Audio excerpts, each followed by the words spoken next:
The little girl was dying in her arms, and Elizabeth Carter couldn't feel her own fingers anymore. She stumbled through the blizzard, her thin coat doing nothing against the wind that cut through Chicago like 1,000 knives. Lily's small body burned against her chest, 102 degrees when she'd last checked, maybe higher now. The nearest hospital was 12 miles away. The buses had stopped running hours ago. Then she saw it. Black metal gleaming under the streetlight. A Rolls-Royce, idling at the curb like a warm promise in the frozen hell of Christmas Eve. Elizabeth didn't think. She ran. Her fist hit the tinted window hard enough to split skin. "Please." The word ripped from her throat. "My baby. She's burning up. Please help us." Welcome to redemption in the dark, where second chances aren't just for the innocent. They're for the broken, the dangerous, and the ones brave enough to change. If this story already has your heart racing, hit that like button, subscribe so you never miss a story that'll make you believe in hope, and drop a comment telling us where you're watching from. We love hearing from you. Now, let's see how one desperate mother and one frozen night changed everything. Inside the car, Troy Bolton stared at the woman through the glass. He'd been on his way to handle business, the kind that required silence, efficiency, and a complete absence of witnesses. He had a reputation in this city. The South Side knew better than to knock on his window. The South Side knew better than to breathe his name out loud. But this woman didn't know, or didn't care. Her face was pressed against the glass now, and he could see everything. The purple shadows under her eyes, the cracked lips, the desperation that made her beautiful in a way that hurt to look at. In her arms, a small child lay limp, cheeks flushed and unnatural red. Troy's hand moved to the window button before his brain caught up. The glass lowered. Cold air rushed in, and with it, her voice. Raw, breaking. "She has a fever. I can't, there's no hospital, the storm." Elizabeth's words tumbled over each other. "I just need a ride. Please. I'll pay you back, I swear, Get in." 2 words. He didn't recognize his own voice. Elizabeth didn't hesitate. She yanked the back door open and slid inside, cradling Lily against her chest. The door slammed shut. Warmth enveloped them. Leather seats, heated air, the faint scent of expensive cologne. Troy turned in his seat. Up close, the child was worse than he'd thought. 3 years old, maybe 4. Her breathing was shallow, rapid. Small hands clutched a ratty stuffed rabbit, its fur matted and gray. Something cold twisted in his chest. Something he'd buried 20 years ago. "Where's the nearest ER?" Elizabeth's voice shook. "Too far." Troy pulled out his phone, dialed. "I know someone closer." "Who?" "A doctor." He didn't look at her. Couldn't. "He makes house calls." The car began to move. Elizabeth held Lily tighter, feeling the child's heartbeat against her ribs.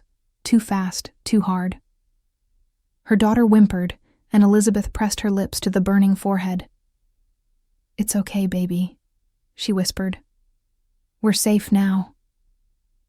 She didn't know why she said it, didn't know why she believed it. This man was a stranger. This car cost more than she'd earned in 5 years. Everything about this was wrong. But Lily's fever was 102 degrees and climbing, and wrong was better than dead. Troy made 3 phone calls in rapid succession. All business, all clipped commands that suggested he wasn't used to being questioned. Elizabeth caught fragments. Compound. Immediately. I don't care what he's doing. When he finished, silence filled the car. Only the sound of the heater, the windshield wipers fighting the snow. "Thank you." Elizabeth's voice was barely audible. I can't, don't." She stopped. Troy's eyes met hers in the rearview mirror. Gray, cold, but something flickered in them that she couldn't name. "You don't owe me anything," he said. "Not yet." The words should have scared her. Instead, Elizabeth felt Lily's weight in her arms, felt the warmth seeping back into her numb fingers, and decided that whatever debt this man wanted, she'd pay it. Later, when her daughter wasn't dying. The Rolls-Royce turned off the main road. The city fell away, replaced by tall gates, stone walls, evergreens heavy with snow. Elizabeth's breath caught. This wasn't a house. It was an estate. The gates opened soundlessly. They drove through, past fountains frozen mid-spray, past sculptures covered in white. The mansion appeared like something out of a dream. All dark stone and glowing windows, impossibly warm against the night. The car stopped at the front steps. Troy got out first. He opened Elizabeth's door, and she climbed out on shaking legs, still holding Lily. The child stirred, mumbled something incoherent. This way. Troy's hand hovered near Elizabeth's elbow, not touching, but guiding. She followed him up, marble steps, through double doors that swung open before they reached them. Warmth hit her like a wave. Elizabeth stumbled, suddenly dizzy. How long had she been cold? Hours? Days? A man in a dark suit appeared, older, silver-haired, his face carefully neutral. "Sir." "Dr. Reeves is coming," Troy said. "Prepare the east guest room.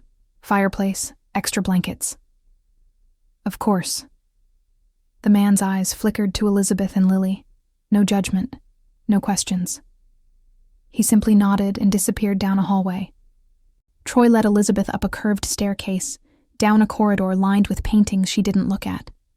Her entire world had narrowed to Lily's breathing, Lily's fever, Lily's small hand gripping the rabbit. The guest room was beautiful. Elizabeth barely saw it. She saw the bed, enormous, covered in white linens, and headed straight for it, laying Lily down gently.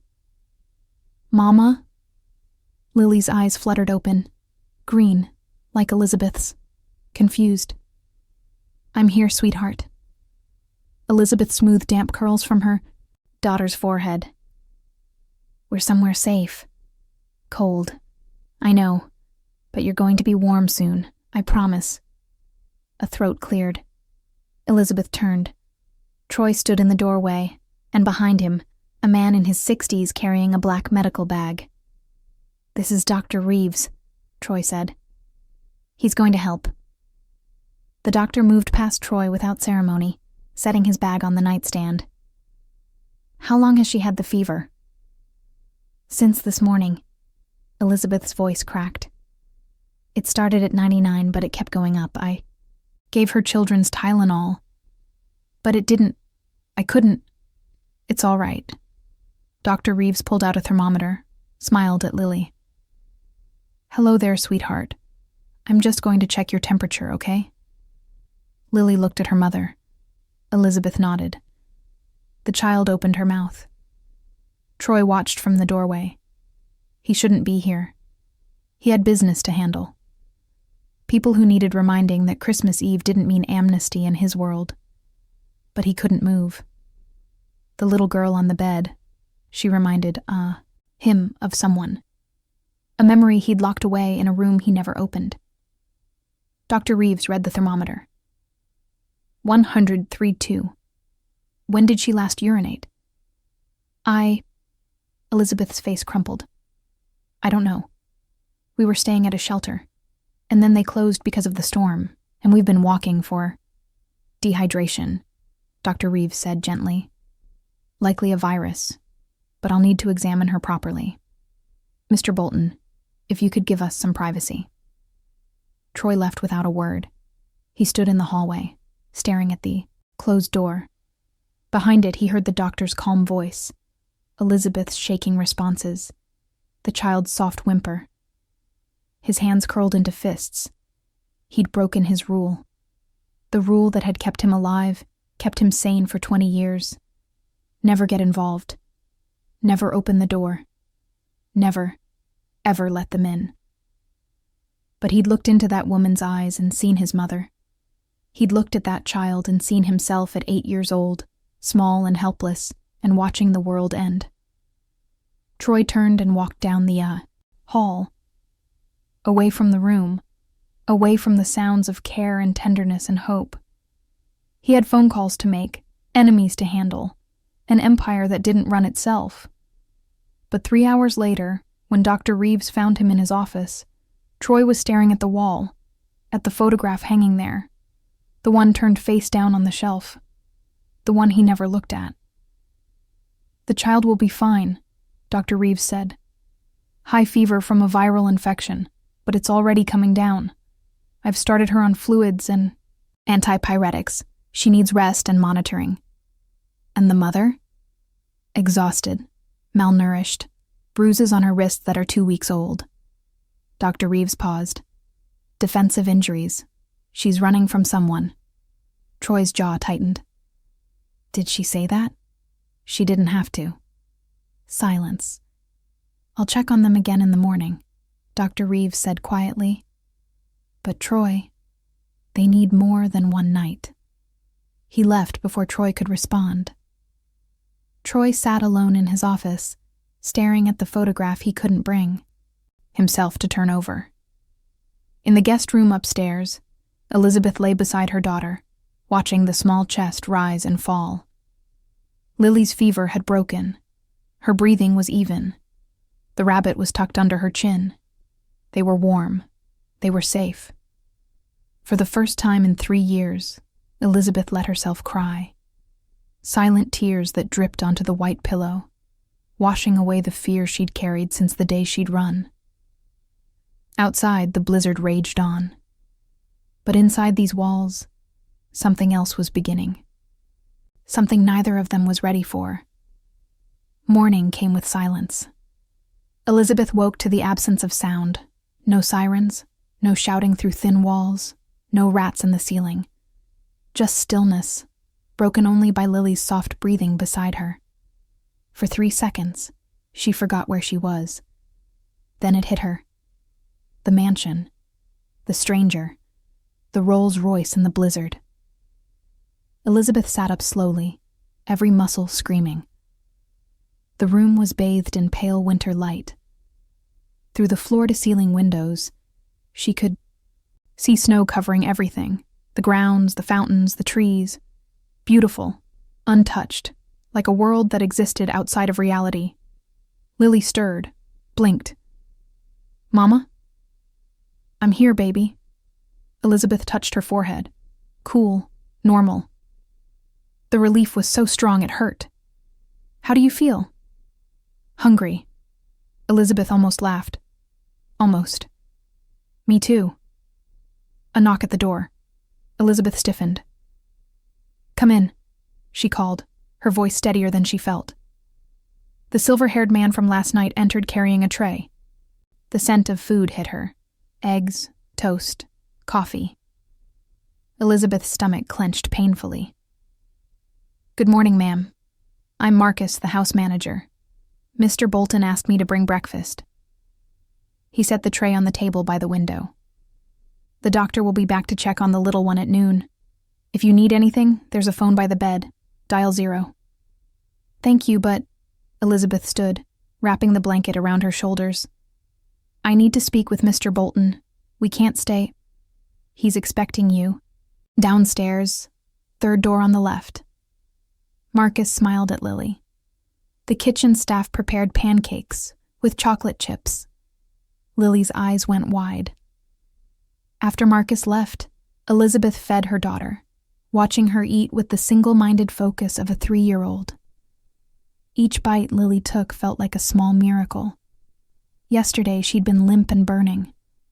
Today she was asking for more syrup. But they couldn't stay here. This wasn't their world. This man, whoever he was, had been kind. But kindness always came with a price. Elizabeth had learned that the hard way. She got dressed in yesterday's clothes, jeans with holes at the knees, a sweater that had been washed so many times the color was almost gone. She caught sight of herself in the mirror and looked away quickly. "Lily, I need you to stay here for a few minutes, okay? Watch the cartoons. Someone had left a tablet on the nightstand. Elizabeth turned it on, found a children's show. Lily, still tired, curled up with her rabbit and stared at the screen. I'll be right back, I promise. Downstairs, the mansion was even more intimidating in daylight. High ceilings, chandeliers, art that probably cost more than Elizabeth would earn in a lifetime. Third door on the left. Elizabeth knocked. Come in. She pushed the door open. The room was an office. Dark wood, leather furniture, bookshelves from floor to ceiling. And behind the desk, Troy Bolton. He looked different in daylight. Younger than she'd thought. Late 30s, maybe. Dark haircut. Short gray eyes that tracked her movement as she stepped inside. He wore a black button-down shirt, sleeves rolled to his elbows. No tie, no jacket. But the power was unmistakable. It radiated from him like heat. Sit. Not a request. Elizabeth stayed standing. I want to thank you for last night. You saved my daughter's life. But we need to leave. In a blizzard? She faltered. The storm is supposed to last 3 more days. Troy leaned back in his chair. You have somewhere to go? Elizabeth's hands clenched. That's not your concern. You knocked on my car window and made it my concern. The words weren't cruel, just factual. Elizabeth hated that he was right. I'll pay you back, she said. For the doctor. For the food. I don't have money now, but I'll work. I don't want your money. Then what do you want? The question hung between them. Troy studied her, really looked at her, like he was reading a language only he understood. Stay until the storm passes. He said finally. Let the doctor monitor your daughter. Rest. Then you can go. Just like that? Just like that. Elizabeth didn't believe him. Men like this, men who lived in mansions and drove cars that cost 6 figures, they didn't give without taking. But Lily was upstairs. Lily was safe, warm, fed. And Elizabeth was so tired of running, of looking over her shoulder, of choosing between heat and food because she couldn't afford both. 3 days, she heard herself say. Then we're gone. Troy nodded once. Marcus will show you where everything is. If you need anything. I won't. His mouth almost twitched. Almost. Your daughter seems better.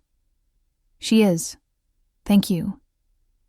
Elizabeth turned to leave, but his voice stopped her. The bruises on your wrists. She froze, her back to him. Who gave them to you? Elizabeth's throat closed. She could lie. Should lie. But something about the way he asked, no pity, no judgment, just cold curiosity, made her tell the truth. My ex-husband. Silence. When Elizabeth finally looked over her shoulder, Troy's expression hadn't changed. But his hands, resting on the desk, had curled into fists so tight his knuckles were white. He won't find you here, Troy said quietly. I promise you that. It should have been absurd, this stranger promising protection. But Elizabeth looked into his eyes and saw something that terrified her. He meant it. He would keep that promise. And God help anyone who tried to stop him. She left without another word. The next 2 days passed in a strange, suspended reality. Lily recovered quickly, the way children do. By the second morning, she was exploring the mansion like it was a castle in a fairy tale. Marcus showed her the library, the conservatory with its indoor garden, the kitchen where the cook let her lick batter from the spoon. Elizabeth watched her daughter laugh, really laugh, the kind of sound she hadn't heard in months, and something inside her chest cracked open. Troy kept his distance. Elizabeth saw him in passing, crossing the hallway, standing at the window in his office, speaking in low tones to men in dark suits who came and went. He didn't approach them, didn't ask questions. But she felt him watching. On the third night, Marcus set dinner in the formal dining room. "Mr. Bolton requests your company for the meal." Elizabeth's first instinct was to refuse, but Lily was already running ahead, excited by the chandelier and the table that could seat 20 people. Troy was already seated at the head. He looked up when they entered, his expression unreadable. "Lily, Elizabeth," the little girl waved. "Hi, mister." "Just Troy." He gestured to the chairs. "Sit." Awkward didn't begin to describe it. Elizabeth sat stiffly, hyper-aware of the crystal glasses, the silver cutlery, the soup bowls that were probably worth more than her car before it had been repossessed. Lily climbed into the chair beside Troy, swinging her legs. "Smells good," the child announced. Troy looked at her, really looked at her, and something shifted in his face, something almost soft. "It's tomato soup," he said. "Do you like tomato soup?" "Uh-huh. Mama makes it from the can." Elizabeth wanted to sink through the floor, but Troy just nodded. "This is from scratch. Try it." The cook brought out the first course. Lily dug in immediately, slurping enthusiastically. Elizabeth ate slowly, tasting nothing. "Your daughter is fearless," Troy said after a while. "She's 3. She doesn't know. Better. Maybe that's the point." Elizabeth glanced up. Troy was watching Lily, who was now trying to balance her spoon on her nose. He didn't smile, but his eyes, there was something there. Something almost like longing. "Do you have children?" Elizabeth asked before she could stop herself. "No." "Want them?" His jaw tightened. "No." The word was final. A door slamming shut.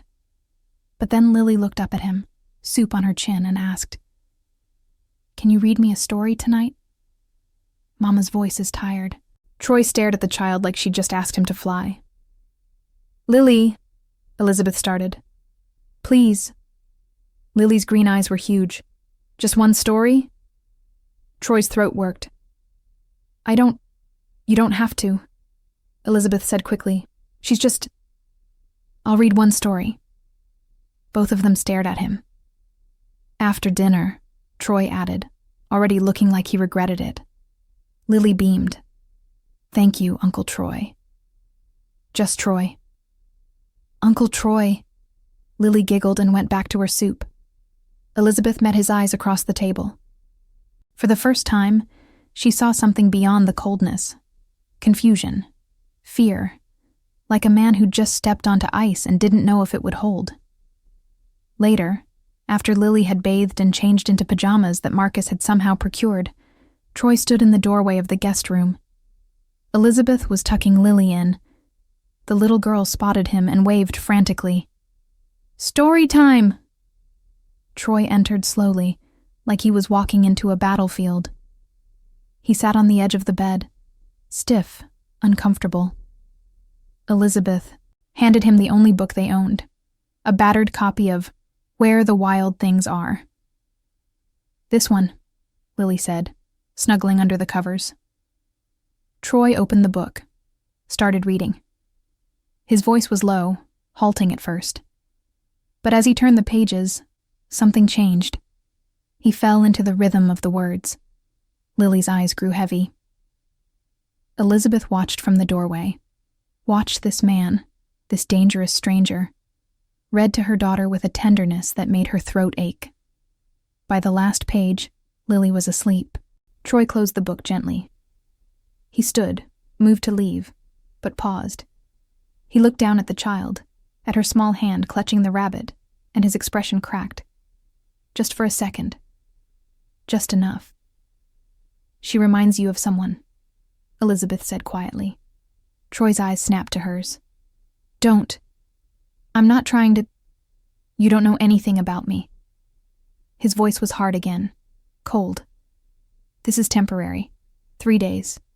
Then you leave." "I know. Don't get comfortable." "I won't." but they both knew she was lying. Troy left without another word.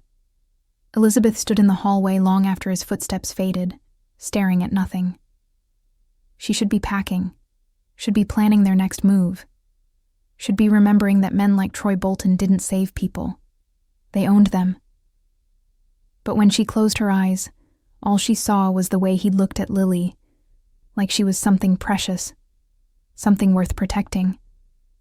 And Elizabeth, God help her, wanted to believe that was real. In his office, Troy poured whiskey, with shaking hands. He'd broken another rule tonight. He'd sat beside that child, read her a story, and felt his heart restart after 20 years of forced hibernation. This was dangerous. This was exactly what he'd sworn never to do. But Lily's small voice saying, "Thank you, Uncle Troy," played on repeat in his head. And the mother, Elizabeth, standing in the doorway with her guarded eyes and her fierce love, looking at him like he was human. Troy drained the glass. 3 days. That was the deal. 3 days, and they'd be gone. He just had to hold on until then. He didn't know he was already lost. The storm didn't stop. Day 4, day 5, day 6. The snow kept falling, burying Chicago under white silence. The news said it was the worst blizzard in 50 years. Roads were closed. Power was out across the south side. The city held its breath and waited. Inside the mansion, time moved differently. Elizabeth stopped talking about leaving. Not because she'd decided to stay, but because the outside world felt like a dream. Something she'd imagined, something that couldn't touch her here. Lily, meanwhile, had decided this was her castle. She explored every room Marcus allowed, dragging her rabbit behind her. She discovered the indoor pool, heated, always 85 degrees, the movie theater in the basement, the library with its rolling ladders. She asked 1,000 questions and feared nothing. Why is the ceiling so tall? Where do you keep the horses? Can I slide down the staircase? Marcus answered patiently. No horses, sweetheart. The ceiling is tall because Mr. Bolton likes space, and absolutely no sliding. Troy watched from the shadows. He told himself he was just making sure they didn't break anything, that it was practical, that it meant nothing. But every time Lily laughed, his chest did something strange. Every time Elizabeth smiled at her daughter, rare but real, he found himself staring longer than he should. On the 7th night, the power went out. The backup generators kicked in immediately, but the overhead lights died, leaving only the fireplaces and emergency lamps. The mansion transformed into something older, quieter. Elizabeth was in the library when it happened. She'd been reading, an actual novel, the first in 3 years, curled in a leather chair by the fire. Lily was asleep upstairs, watched over by the housekeeper. The lights flickered and died. Elizabeth stood, heart hammering. The darkness brought memories. The apartment where Thomas would cut the power before he started. The shelters where the lights never worked. The streets where shadows meant danger. It's just the storm. She spun. Troy stood in the doorway, backlit by firelight. He moved into the room, his steps soundless. The generators are running, he said. We have heat, water, everything essential. Elizabeth forced herself to breathe. I know. You're shaking. I'm fine. Troy studied her. In the firelight, his face was all angles and shadow. You don't have to lie here. I'm not. She stopped. He was right. She was lying. She was always lying. It's stupid. The dark. It shouldn't. It's not stupid. The words were quiet, certain. Elizabeth looked at him. Really looked. You're afraid of something too. Everyone is. What scares you? Troy's jaw tightened. This conversation. But he didn't leave.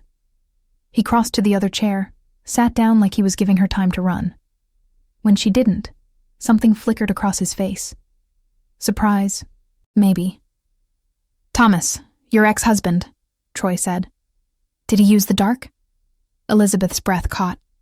"How did you—" "I've seen it before." His voice was flat. "Men who need control use patterns, isolation, darkness, hunger." He paused.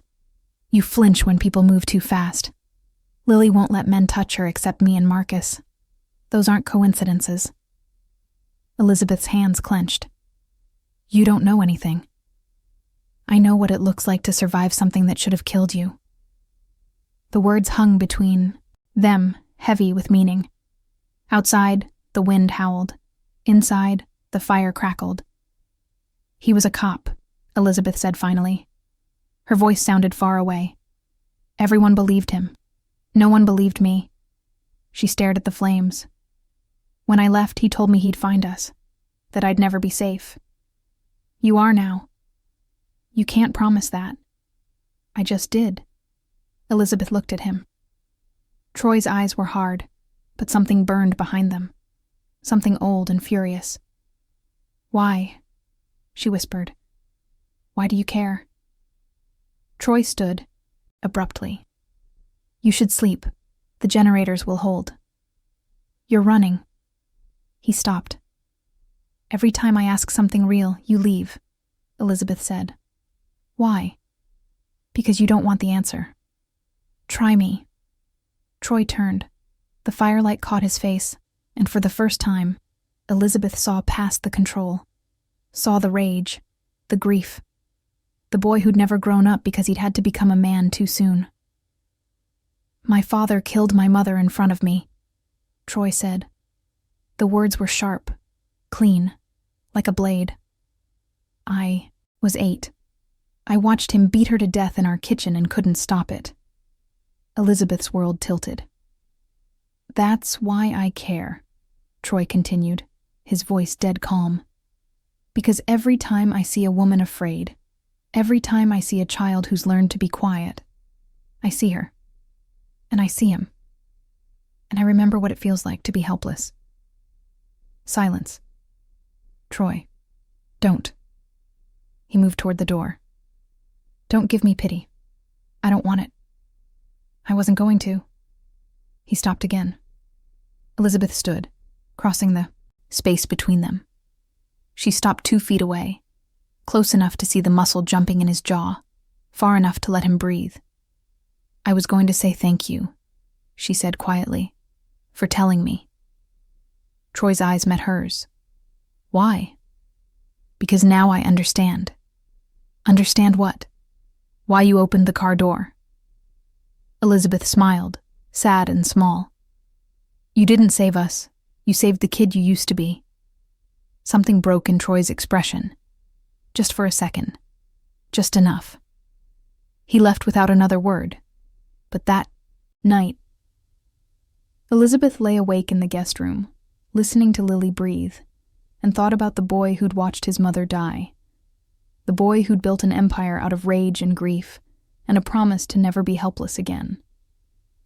She thought about how he'd read to Lily, how he'd knelt to the child's level without being asked, how his hands shook when he set down the storybook. And she realized something terrifying. She was starting to trust him.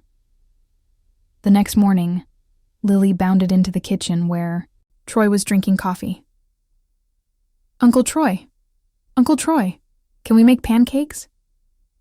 Troy looked at the child, at her wild curls and her missing tooth and her absolute certainty that he would say yes. "I don't cook. Mama said you have people who cook." "I do. But can we make them, like a family?" The word hit him like a punch. Elizabeth appeared in the doorway, flustered. "Lily, I told you not to bother." "It's fine," Troy heard himself say. "We can make pancakes." Both of them stared at him. He stood. "The cook has weekends off. There's a recipe somewhere." 30 minutes later, the kitchen was a disaster. Flour covered the counter. Eggshells littered the sink. Lily stood on a stool, mixing batter with terrifying enthusiasm. Elizabeth tried to salvage the situation, and Troy stood watching them like he'd stumbled into an alternate dimension. "More chocolate chips," Lily demanded. "You already put in half the bag," Elizabeth protested. "Uncle Troy, tell her." Troy met Elizabeth's eyes. She was trying not to laugh. Actually, trying not to laugh. At him. At this. He picked up the chocolate chips, dumped in another handful. "Troy," Elizabeth yelped. "She's 3, he said. "She should have what she wants." Lily cheered. The pancakes were terrible. Burned on the outside, raw in the middle, lumpy with chocolate. They ate them anyway, sitting at the kitchen island like a real family. Lily swung her legs. "This is the best day ever." Elizabeth's eyes glistened. Troy looked away. After breakfast, Lily wanted to play hide and seek. Troy tried to refuse, but the child grabbed his hand and pulled him into the game with such confidence he forgot he was supposed to say no. He found her under the dining room table, giggling. He found her behind the curtains in the library, shushing her rabbit. He found her in the conservatory, tucked between potted ferns, and when she jumped out yelling, "Boo!" he did something he hadn't done in 20 years. He laughed. It was short, rough, almost painful. But it was real. Elizabeth, watching from the doorway, felt her heart crack wide open. That night, Troy read Lily 2 stories instead of 1. The child fell asleep halfway through the second, her hand wrapped around his finger. Troy sat there for 10 minutes, not moving, just feeling the small weight of that trust. When he finally stood, Elizabeth was waiting in the hallway. "She loves you," Elizabeth said simply. "She's a child. She doesn't know better. She knows exactly what she's doing. Children always do." Troy looked at her. "What about you? What about me? What do you know?" Elizabeth stepped closer. "I know you're not the man you pretend to be. You don't know me at all. I know you make terrible pancakes. I know you let a 3-year-old boss you around. I know you have a photo in your office that you can't bring yourself to look at." She paused. "And I know that whatever you do in the rest of your life, right now, in this moment, you're good." Troy's throat worked. "Elizabeth, don't run this time." So he didn't. They stood in the hallway, 2 broken people learning how to be whole, and neither of them moved. Finally, Troy spoke. "The storm's ending tomorrow. I know. You should start thinking about where you'll go." "I know." But neither of them moved to plan. Neither of them wanted to think about tomorrow. Because right now, in this mansion buried in snow, they'd found something neither expected. Something that felt dangerously close to home. The photo had been face down for 18 years. Troy stood in his office, whiskey in hand, staring at the silver frame on his desk. He'd turned it over the day of his mother's funeral and never looked back. But tonight, the weight of it felt unbearable. Outside, the storm was finally breaking. The snow had stopped. The sky was clearing. By tomorrow, the roads would be passable. Tomorrow, they would leave. Troy's hand moved before his brain could stop it. He flipped the frame over. Mother stared back at him. She was younger in the photo than he was now, 26. Dark hair pulled back, eyes the same gray as his. She was smiling, holding a toddler, Troy himself, gap-toothed and happy. Before his father's fists. Before the hospital visits she'd explained away. Before the night Troy had hidden in his closet and listened to her scream until the screaming stopped. Troy's grip tightened on the glass. He'd built an empire on the memory of that night. Every threat he'd neutralized, every enemy he'd crushed, every line he'd refused to cross, it all led back to this. To her. Never again. he'd sworn at 8 years old, standing at her grave. Never again will I watch someone suffer. But swearing it and living it were different things. Because loving someone meant risking everything, meant being vulnerable, meant giving them the power to destroy you. So Troy had chosen power instead. He'd built walls so high nothing could touch him.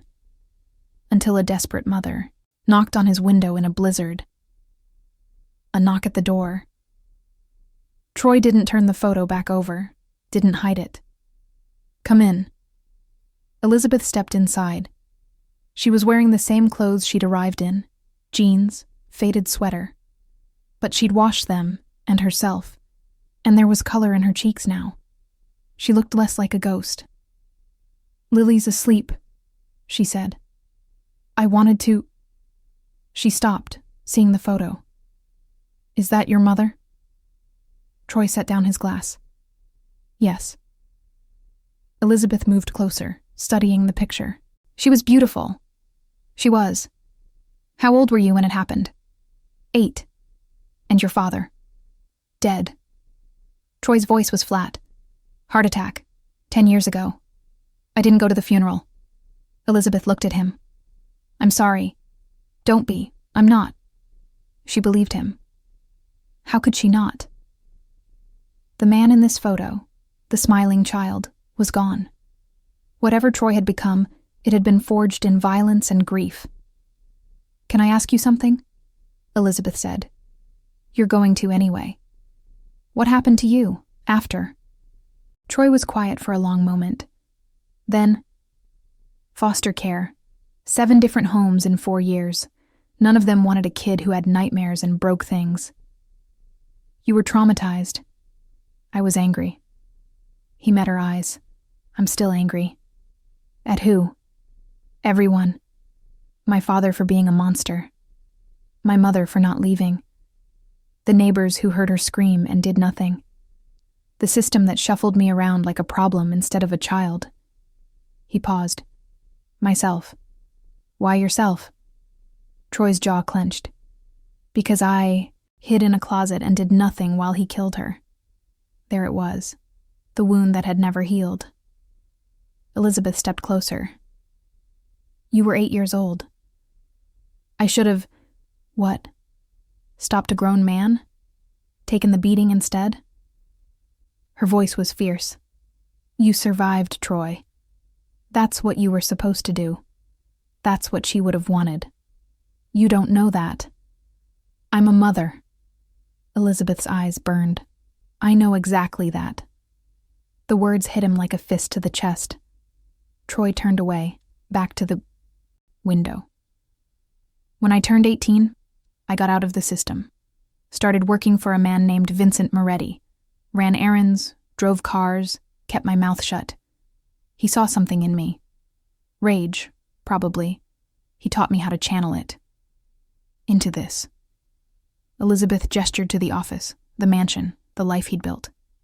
"Into power." Troy's voice was hard. "Because power means no one can hurt you. Power means you choose who suffers and who doesn't."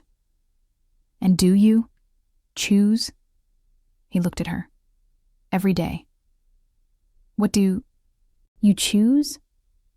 Troy's throat worked. "I choose women who are running, kids who are hungry, people who've been beaten down by men who think cruelty is strength." He paused. "I choose to make those men pay." Elizabeth's breath caught. "You kill them." "Sometimes? And you're not sorry?" "No." She should have been horrified. Should have grabbed Lily and run. But she'd lived with Thomas. She knew what monsters looked like. And this man, cold, violent, dangerous, was not one. "What about Thomas?" she asked, quietly. "If he found us here, what would you do?" Troy's eyes went dark. "You already know. Tell me anyway. I'd make sure he never touched you again. By killing him. If necessary." Elizabeth held his gaze. "And if I asked you not to?" Troy stared at her. "Why would you?" "Because Lily doesn't need another dead parent. She needs a father who chose to be better. The words landed like stones in still water. Troy turned back to the window. His reflection stared back. A man who'd spent his whole life being exactly what the world expected. Hard, merciless, unbreakable. But standing in a mansion full of people he'd sworn never to care about, he felt something shift. A crack in the armor. A sliver of light. "You should leave tomorrow," he said finally. "The roads will be clear." "Is that what you want?" "It's what's safest." "For who?" Troy didn't answer. Elizabeth crossed the room. She stopped beside him, close enough to feel the heat coming off his body. Close enough to be dangerous. "You saved us," she said softly. "But you won't let us save you." "I don't need saving. Everyone does." She reached out, slowly, giving him time to pull away, and touched the scar on his knuckles. A old wound, poorly healed. "What happened?" she asked. "I punched a wall when I was 16. Broke 3 bones. Why?" "Because I'd just found out the man who killed my mother had a new family, a new wife, a new son." Troy's voice was dead calm. "And no one had told me." Elizabeth's hand tightened on his. "Did you hurt them?" "No." He looked at her. "I wanted to. God, I wanted to, but I didn't." "Because?" "Because I'm not him." Elizabeth smiled. It was small, but real. "No, you're not." For the first time in 18 years, Troy let someone see him. Not the boss. Not the empire. Just the boy who'd lost everything and spent his whole life trying to make sure no one else did.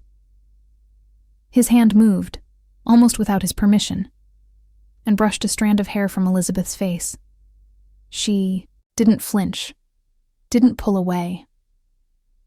"You're not afraid of me," he said. "I'm terrified of you." "Then why are you still here?" "Because I'm more terrified of leaving."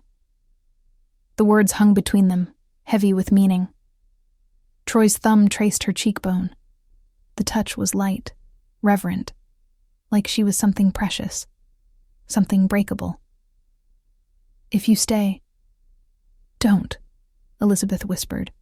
"Don't make promises you can't keep." "I've never broken a promise in my life." "Then don't start with me."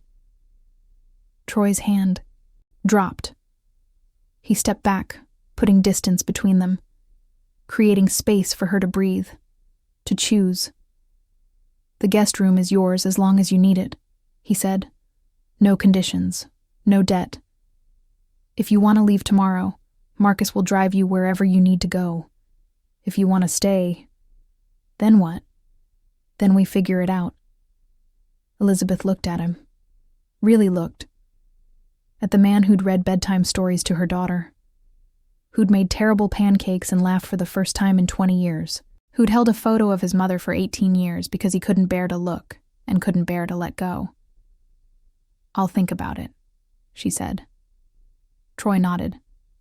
"That's all I'm asking." But they both knew it was a lie. He was asking for everything, and she was terrified she might actually give it. Elizabeth left the office. Troy stood alone, staring at the photograph of his mother. "I met someone, Mom," he said to the empty room. "A woman with a little girl who reminds me of you, of us, before." The photo didn't answer, but for the first time, the silence didn't feel like condemnation. It felt like permission. Upstairs, Elizabeth climbed into bed beside Lily. The child murmured in her sleep, reaching for her mother's hand. Elizabeth held on tight, staring at the ceiling. Tomorrow, the roads would be clear. Tomorrow, she'd have to decide. Run like she always had, or stay and risk everything on a man who'd spent his whole life learning how to survive alone. It should have been an easy choice. But as Elizabeth closed her eyes, all she could see was Troy's face when Lily called him Uncle Troy. All she could feel was his touch. Gentle, careful, like he was afraid she'd break. And she realized something terrifying. She didn't want to run anymore. She wanted to stay. The call came at 3 a.m. Elizabeth's phone, charging on the nightstand, lit up with a number she'd blocked 6 times. Her heart stopped before her brain could catch up. Thomas. She grabbed the phone, silenced it, but it rang again and again. On the 4th call, she answered. How did you really think you could hide? Thomas's voice was calm, too calm, the kind of calm that came before the storm. I've been looking for you for 3 months, Elizabeth. Did you honestly believe I wouldn't find you? Her blood turned to ice. Stay away from us. Us? He laughed, cold, sharp. You mean my daughter? The one you kidnapped? I didn't... 3 years old, Elizabeth. That's how old she was when you stole her. From me. You think any judge is going to side with you when I tell them how you ran? How you've been living in shelters, dragging my baby through the cold? Elizabeth's hand shook. You hit me. You hit her. Prove it. The words were a slap. Because she couldn't. She'd never gone to the hospital. Never filed a report. Never had the courage to tell anyone because Thomas was a cop, and cops protected their own. I have friends, Elizabeth. His voice dropped, intimate and dangerous. Friends who've been keeping an eye out. They told me you disappeared after that blizzard. Said you got into a car. Expensive car. He paused. Who is he? None of your business. Everything about you is my business. You're my wife. Ex-wife. Not legally, remember? You never signed the papers, which means technically you're still mine. He let that sink in. I'm coming for you, and when I do, I'm taking Lily, and if you fight me, I'll make sure you never see her again. The line went dead.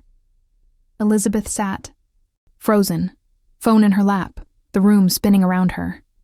He knew. He knew where she was. He was coming. She had to run.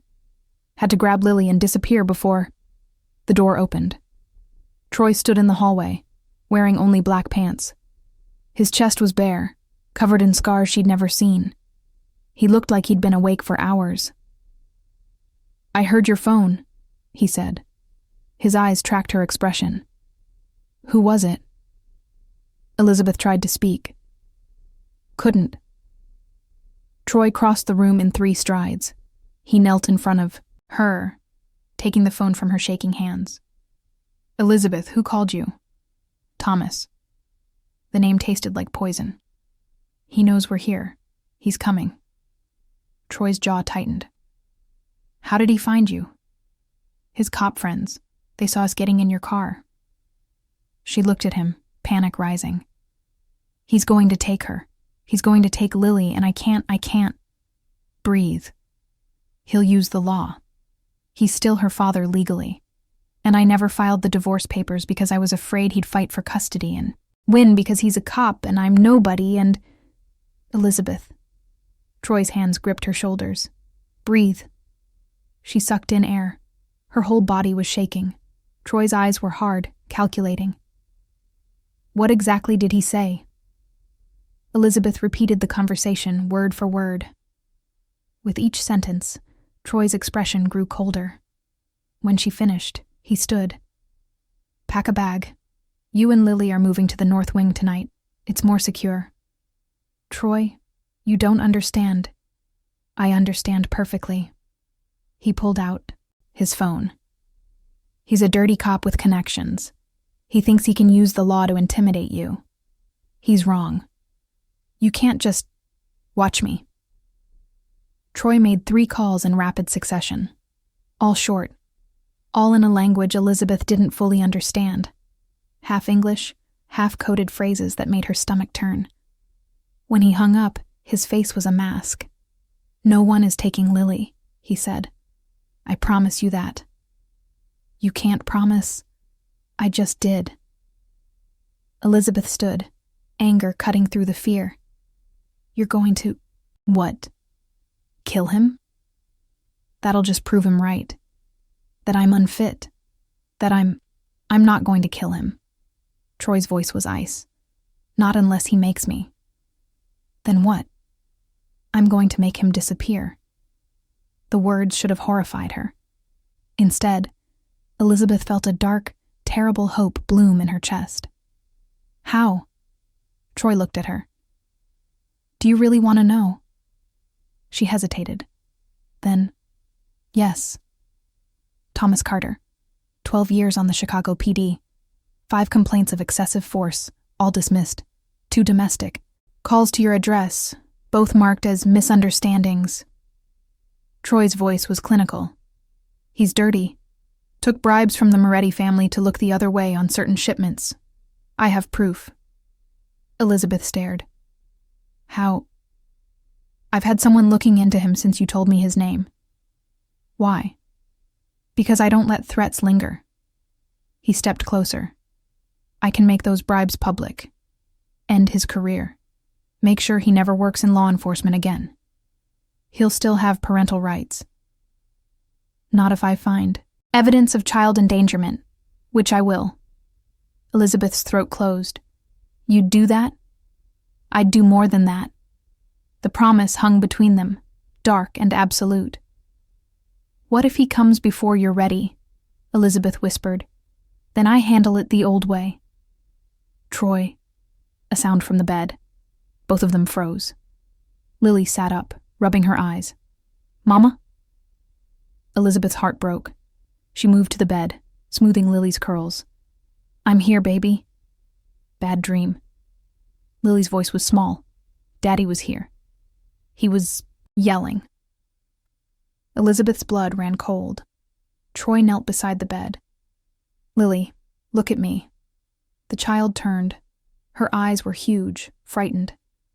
Your daddy isn't here, Troy said gently, and he won't come here, I promise. How do you know? Because I won't let him. Lily studied his face. Whatever she saw there made her nod slowly. Okay, Uncle Troy. Can I tell you a secret? Troy asked. Lily nodded. When I was your age, I was scared too, of a bad man. But I learned something important. He touched her small hand. Fear is just our body telling us to be careful. It doesn't mean we're weak. It means we're smart. I'm smart? Very smart, and very brave. Lily smiled, tentative but real. Will you stay till I sleep? Troy glanced at Elizabeth. She nodded. I'll stay, he said. Troy sat on the edge of the bed while Lily curled up with her rabbit. Elizabeth stood nearby, watching. Within minutes, the child was asleep. But Troy didn't move. He stayed there, keeping watch, like he was guarding something infinitely precious. Finally, he stood. Elizabeth followed him into the hallway. The moment the door closed, she grabbed his arm. Thank you. Troy looked at her hand on his arm. For what? For not making her feel weak. For being honest. She paused. For staying. I told you I would. I know. But... Elizabeth's voice broke. No one's ever kept a promise to me before. Troy's expression softened, just barely. Get used to it. He started to leave, but Elizabeth didn't let go.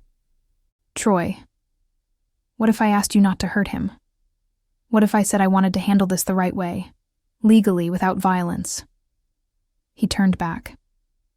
Then I'd respect that. You would? You think I'm a monster. I'm not. I'm just a man who's very good at protecting what matters. His eyes held hers. You matter. Lily matters. If you want to do this without blood, we'll find another way. Elizabeth's throat ached. What if there is no other way? Then you decide, not me. The weight of that, of him, giving her the choice, the power, nearly broke her. I don't want you to become him, she whispered. I never will. How can you be sure?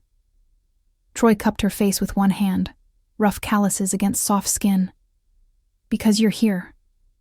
Because every time I want to burn the world down, I I think about what Lily would see, what you would think of me. His thumb brushed her cheek. You make me want to be better. Elizabeth's eyes filled. I don't know how. You don't have to know. You just have to stay. The words were a plea, a prayer. Elizabeth leaned into his touch. I'm scared. So am I. Of what? Losing this. Losing you. Troy's voice dropped. I've lived my whole life alone, Elizabeth. I'm good at it. But now... He stopped, started again. Now I don't want to be alone anymore.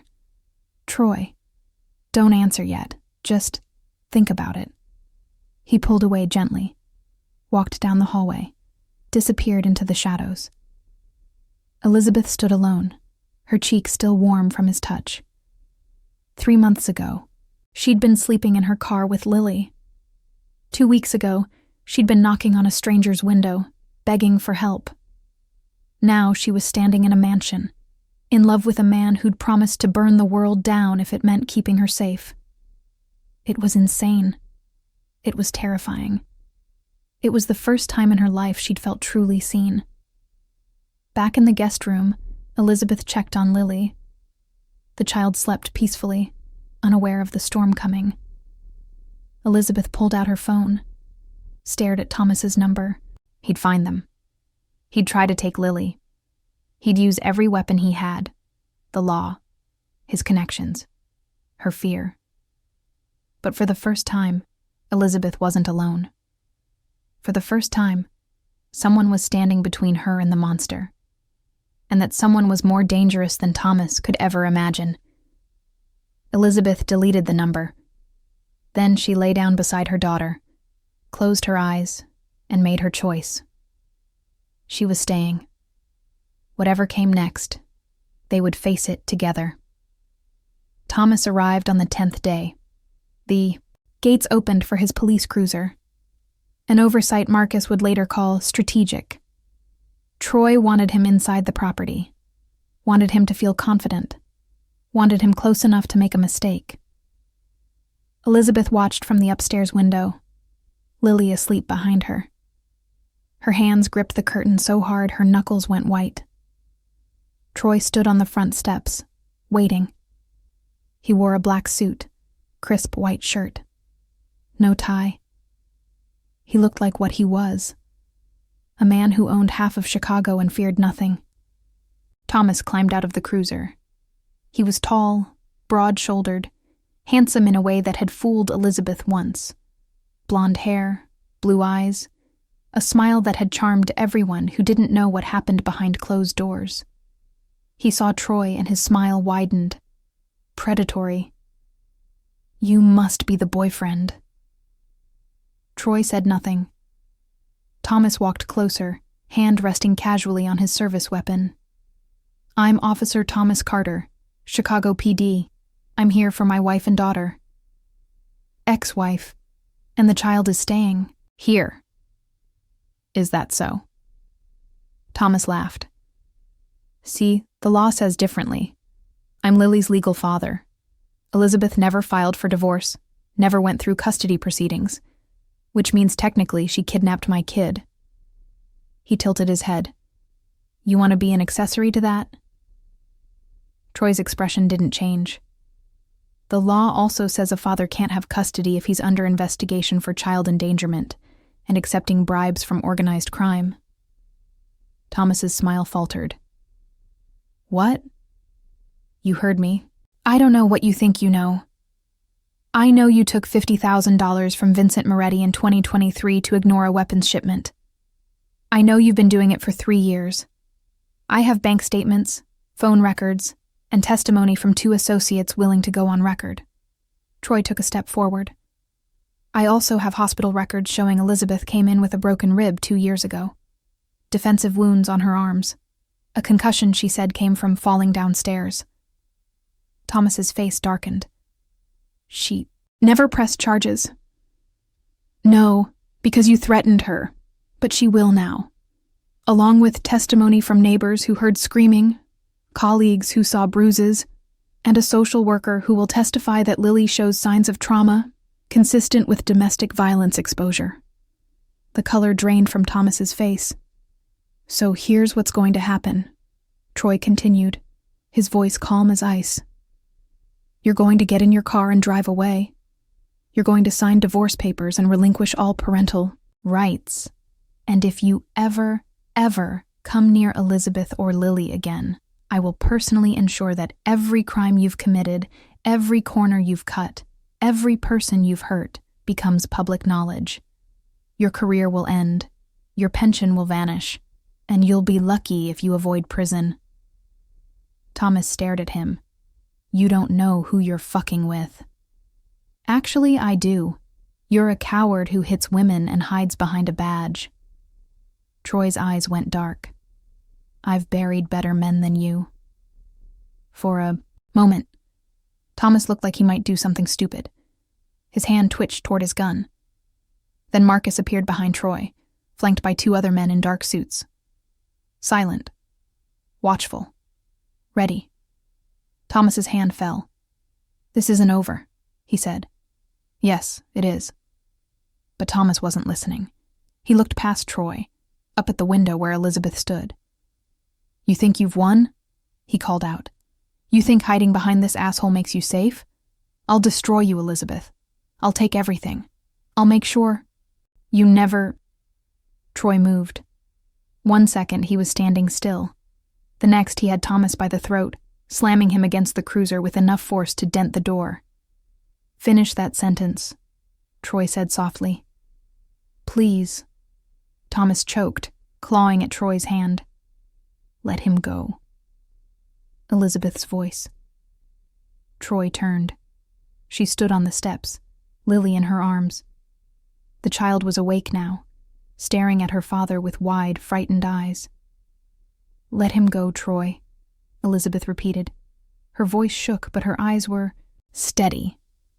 Troy looked at her, at Lily, at the fear in the child's face. He released Thomas. The cop collapsed, gasping, but his eyes went to Lily, and something sick and possessive flickered there. Come here, Lily, he said. Come to Daddy. Lily buried her face in Elizabeth's neck. She doesn't want to, Elizabeth said. I don't care what she wants. She's my daughter. No. Elizabeth's voice cut like a blade. She was your daughter. Before you decided hitting her mother was acceptable. Before you made her so afraid that she wets the bed at night because she has nightmares about you. Before you taught her that love means fear. Thomas's face twisted. You poisoned her against me. You did that yourself. I'm her father. You're a sperm donor, Elizabeth said. Troy is her father. The words hung in the air, impossible and true. Thomas looked at Troy, at Elizabeth, at the child clinging to her mother. This isn't over, he said again, but this time his voice was hollow. He climbed into the cruiser and drove away, tires spitting gravel. The gates closed behind him. Elizabeth's legs gave out. She sank onto the steps, still holding Lily. Troy was there immediately, kneeling in front of them. Are you hurt? She shook her head. Tears were streaming down her face, but she was smiling. You let him go. You asked me to. I didn't think you would. Troy looked at Lily. The child was watching him with those big green eyes, processing everything. I would do anything you asked, he said quietly. Both of you. Lily reached out, touching Troy's face. Uncle Troy didn't hurt Daddy. No, sweetheart, I didn't. Because hurting is bad. Yes. Even when someone's mean? Troy's throat worked. Especially then. Lily seemed to think about this. Then she leaned forward and hugged him, small arms wrapping around his neck in absolute trust. Troy froze. Then his arms came up, holding her carefully, like she was made of glass. Elizabeth watched, tears falling harder now. This man. This dangerous, broken man. Who'd learned violence before he'd learned love. who'd spent 20 years building walls to keep everyone out. He was crying. Silent tears on a face that hadn't known softness in decades. "I've got you," he whispered to Lily. "I've got you, sweetheart. Always." Later, after Lily was asleep, Elizabeth found Troy in his office. He was staring at the phone, jaw tight. "He's going to fight this," Troy said. "He has friends, connections." "I know. It might get ugly." "I know that too." Troy looked at her. "Are you sure you want to do this? There are easier ways." "No." Elizabeth's voice was firm. "We do this the right way. Legal, no bodies, no shortcuts. Even if it takes months, even if it takes years." Troy stood, crossing to her. "I've never done it the right way before. Then we'll learn together." He touched her face, the gesture almost reverent. "I don't deserve you." "Probably not," Elizabeth smiled. "But you're stuck with me anyway." Troy's thumb traced her cheekbone. "Elizabeth. Troy. If I kiss you right now, I'm not going to want to stop." Her breath caught. "Then don't stop." He kissed her. It was nothing like she'd expected. Not rough or demanding. It was gentle, achingly so. Like he was afraid she'd shatter. Like she was the most precious thing he'd ever touched. When they finally pulled apart, Troy rested his forehead against hers. "I love you," he said. The words were raw. "I don't know how. I don't know when. But I do." Elizabeth's eyes filled. "I love you too. Even knowing what I am, especially knowing what you are." She kissed him again, softer this time. "You're a good man who's done bad things, but you're trying to be better. That's all anyone can ask." Troy held her, breathing her in. Outside, the world was still dangerous. Thomas was still a threat. The law was still complicated. But in this moment, none of it mattered. Because Elizabeth had chosen to stay. Lily had chosen to trust. And Troy, for the first time in his life, had chosen love over violence. It wouldn't be easy. Nothing worth having ever was. But they would face it together. A family forged in fire and redeemed by hope. 6 months later, the nightmare was finally over. Thomas Carter, formerly of the Chicago PD, sat in a federal holding cell, awaiting trial for corruption, bribery, and assault. His badge was gone. His pension revoked. His colleagues, one by one, had turned their backs when the evidence became impossible to ignore. Troy had kept his promise. He'd done it the right way, or as right as a man like him could manage. No bodies, no threats, just meticulous documentation and lawyers who knew exactly which strings to pull. The divorce was finalized. Elizabeth was free. And Lily was legally hers, with 0 custody granted to the man who'd called himself her father. The courtroom had been silent when the judge read the verdict. Elizabeth had sat between Troy and her lawyer, holding her breath, waiting for the trap to spring. But it didn't. Thomas had lost. Completely and irrevocably. Elizabeth walked out of that courthouse into October sunshine, Lily's hand in hers, and for the first time in 4 years, she felt light enough to float. Troy waited by the car, black suit, gray eyes watching them approach.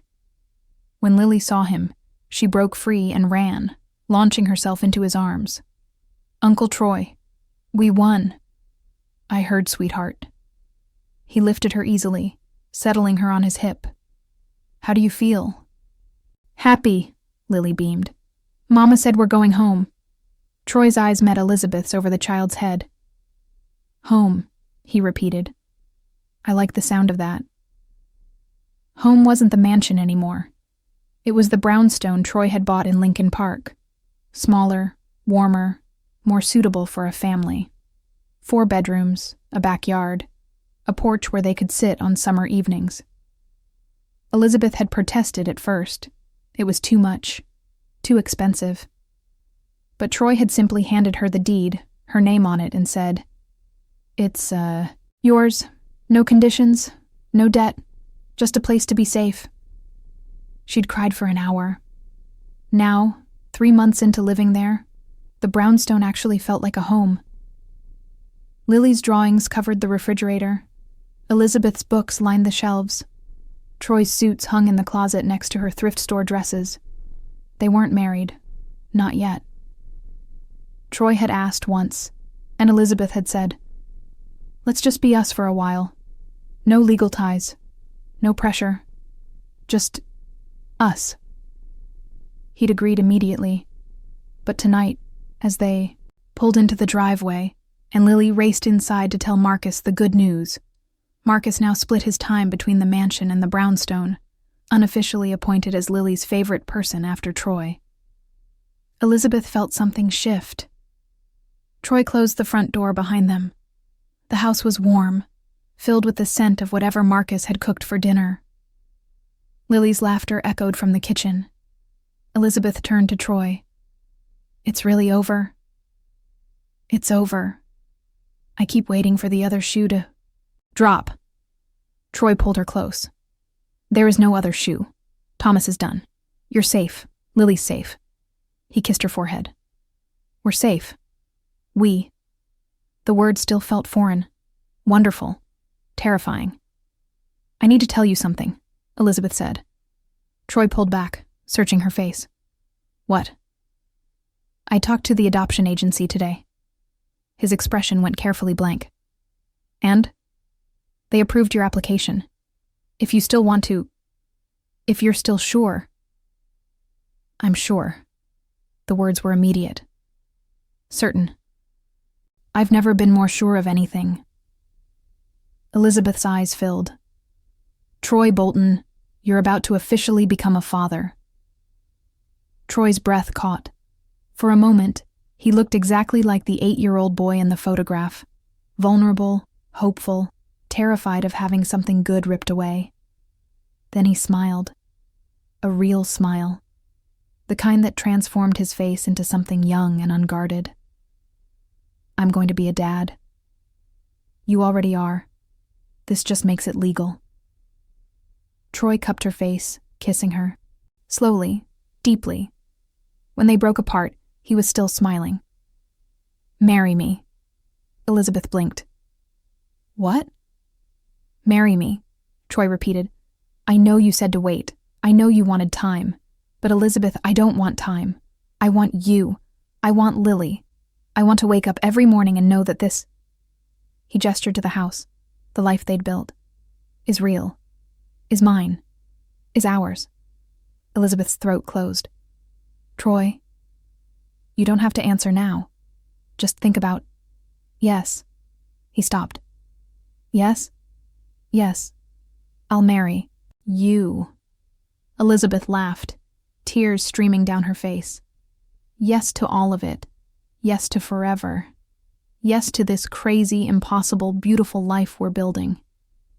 Troy kissed her again. This time there was nothing gentle about it. It was fierce, claiming, full of promises neither had dared to make before. When they finally pulled apart, breathless, Lily's voice rang out from the kitchen. "Uncle Troy! Mama! Marcus made cake." They looked at each other and laughed. "We should go," Elizabeth said. "In a minute." Troy held her close, breathing her in. "I just need a minute to remember this." "Remember what?" "What it feels like to be happy." The words broke her heart and healed it at the same time. That night, they had dinner as a family. Real dinner. Not takeout, not microwaved meals, but food Marcus had prepared with care. Lily chattered nonstop about the judge's big desk and the fancy chairs, and how she'd told Thomas, "You're not my daddy anymore." Troy and Elizabeth exchanged a look. They'd have to unpack that later, make sure Lily understood it wasn't her job to reject Thomas. But for tonight, they let her talk. After dinner, Troy carried Lily upstairs for bath time. Elizabeth listened to their voices through the door. Troy's deep rumble, Lily's high giggles, the splash of water. Normal. Domestic. Safe. 6 months ago, she'd been sleeping in her car. Now she was standing in a home that was hers, listening to the man she loved play with the daughter who adored him. It felt like a dream, but it was real. Later, after Lily was asleep, Troy led Elizabeth to his office. He'd been spending less time there lately, less time running the empire, more time being present. But tonight, he had something to show her. He pulled out a photograph. New, but with that vintage quality professional photographers cultivated. It was them. All three. Taken last week at the park. Lily on Troy's shoulders, Elizabeth beside them, all of them laughing at something Marcus had said behind the camera. "I wanted to put this in here," Troy said quietly. "Replace the old one." Elizabeth looked at the desk. The photo of Troy's mother was still there, but it wasn't face down anymore. It was upright, next to a new frame, an empty frame. Troy slid the new photograph into place, his mother and his new family, side by side. "I think she'd be happy," Troy said. "That I found you. That I'm trying to be the man she hoped I'd become." Elizabeth took his hand. "She'd be proud." "You think so?" "I know so." They stood there, hand in hand, looking at the photographs. Past and future, grief and hope, all tangled together. "I need to tell you something too," Troy said. Elizabeth tensed. "What?" "I'm stepping back, from the business." She stared at him. "What?" "Not completely. But I'm delegating, letting others handle the day-to-day." He met her eyes. "I don't want to be that person anymore, the one who solves problems with violence. I want to be the person Lily thinks I am, the one you fell in love with." "Troy, you don't have to." "I want to." He turned to face her fully. "You and Lily, you gave me something I thought I'd lost forever. Hope. Family. A reason to be better." His voice roughened. "I'm not perfect. I'll never be perfect. But I'm going to spend the rest of my life trying to deserve you both." Elizabeth's vision blurred. "You already do." "Then let me keep trying anyway." She kissed him, soft and slow and full of promises. When they finally made it upstairs, they found Lily awake, sitting on their bed with her rabbit. "Can't sleep, sweetheart?" Elizabeth asked. Lily shook her head. "I had a question." Troy sat beside her. "What's your question?" "If you're going to be my daddy for real." Lily looked between them. "Does that mean we're a family?" Elizabeth's throat ached. Troy lifted Lily onto his lap. "We're already a family, sweetheart. Have been since the night your mama knocked on my car window." "Really?" "Really. Even when we're sad." "Especially when we're sad. Even when we're scared?" "Even then." Lily thought about this. Then, "I'm not scared anymore." Troy hugged her close. "Good. You never have to be scared again." Elizabeth watched them, this man and this child, both broken, both healing, and felt something settle deep in her chest. They'd been through fire. They'd survived trauma that should have destroyed them. But somehow, impossibly, they'd found each other. And now they had forever. Epilogue. 1 year later, on a snowy December evening, Troy stood at the altar watching Elizabeth walk toward him in a simple white dress. Lily danced ahead of her, throwing flower petals with more enthusiasm than precision. The wedding was small. Just Marcus, a few trusted friends, and the judge who'd finalized Lily's adoption, now a family friend. When Elizabeth reached the altar, Lily scrambled between them, unwilling to be left out. The officiant smiled. "We're gathered here today to witness the union of Troy, Elizabeth, and Lily. It's a family wedding, Lily announced proudly. Everyone laughed. Troy looked at Elizabeth, at Lily, at the life they'd built from ashes and hope. I love you, he mouthed. I love you too, she mouthed back. They said their vows, exchanged rings, kissed while Lily cheered. And when they walked back down the aisle as a family, official, legal, real, Troy thought about the boy he'd been, the one who'd sworn never to let anyone in, never to care, never to risk the pain of losing someone, again. That boy would never have believed this was possible. But the man he'd become knew the truth. Love was always worth the risk. Later, at the reception held in their brownstone, Marcus caught Troy alone in the kitchen. Your mother would be proud, Marcus said quietly, of the man you've become, of the family you've made. Troy's throat tightened. You think so? I know so. Marcus clapped his shoulder. Now go dance with your wife and daughter before they come looking for you. Troy found them in the living room, swaying to music only they could hear. Lily stood on Elizabeth's feet, giggling. Elizabeth's eyes were closed, face tilted up in pure contentment. Room for one more? Troy asked. Lily squealed. Daddy! The word still hit him like lightning. Every single time. Troy swept Lily up, pulling Elizabeth close. They danced, clumsy and perfect, in their living room, while snow fell outside the windows and their future stretched ahead like an open road. Somewhere, in a photograph, on Troy's desk, his mother smiled. Because her son had finally learned what she'd always known. That the strongest thing you can ever do isn't holding on to pain. It's letting yourself love again. Elizabeth once believed that asking for help was the same as admitting defeat. That survival meant doing it alone, gritting her teeth, and never letting anyone see her break. But sometimes survival isn't about standing strong when you're already broken. Sometimes it's about knowing when to knock on a stranger's window and trust that someone, anyone, might open the door. Troy learned that strength isn't measured by how many people fear you.